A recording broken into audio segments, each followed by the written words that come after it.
માંગરોળના માંડવી ઝાપા પાસે આવેલ નવનિર્મિત હનુમાનજી મહારાજ મંદિરે કળશ સ્થાપના મહોત્સવ, નવનિર્મિત શનિદેવ પુનઃ પ્રાણ પ્રતિષ્ઠા અને કાળભૈરવ દાદા પુનઃ પ્રાણ પ્રતિષ્ઠા મહોત્સવ અંતર્ગત ભવ્ય 3 દિવસ સુધી ધર્મોત્સવનું આયોજન કરવામાં આવ્યું છે, જેમાં 10 એપ્રિલથી 12 એપ્રિલ સુધી વિવિધ ધાર્મિક કાર્યક્રમનો ભક્તિમય વાતાવરણમાં શહેરના લોકો લાભ લઈ ધન્યતા અનુભવી રહ્યા છે।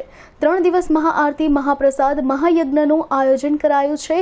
પ્રથમ દિવસે મોટી સંખ્યામાં બાળાઓની ઉપસ્થિતિમાં વાજતે ગાજતે જળયાત્રા નીકળી હતી, જેનું વિશ્વ હિન્દુ પરિષદ દ્વારા સ્વાગત કરાયું હતું। તેમજ હનુમાન જન્મોત્સવના દિવસે રાત્રે મહાપ્રસાદ અને ભવ્ય સંતવાણીનો કાર્યક્રમ યોજાશે।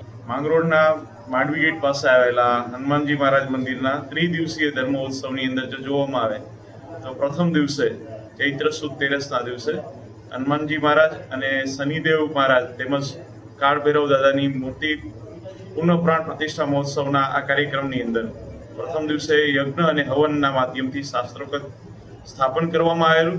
બપોર બાદના સમયે બાલિકાઓના માધ્યમથી જળયાત્રાનું આયોજન કરવામાં આવેલું હતું કે જેમાં પણ બહોળી સંખ્યામાં નાની બાળાઓ જોડાયેલી હતી।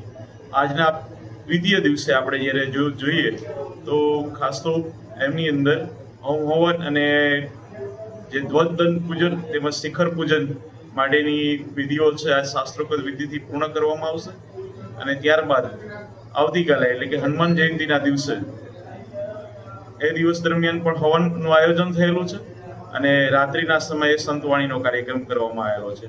આમ જુઓ તો આ મંદિર નિર્માણની અંદર માંગરોળ શહેરના તમામ લોકોએ આર્થિક અનુદાન આપીને એક ભવ્ય મારુતિધામ પ્રકારનું હનુમાનજી મહારાજનું મંદિરનું અહીંયા નિર્માણ થઈ રહ્યું છે કે જેમાં તમામ લોકોનો સહકાર પણ મળી રહ્યો છે।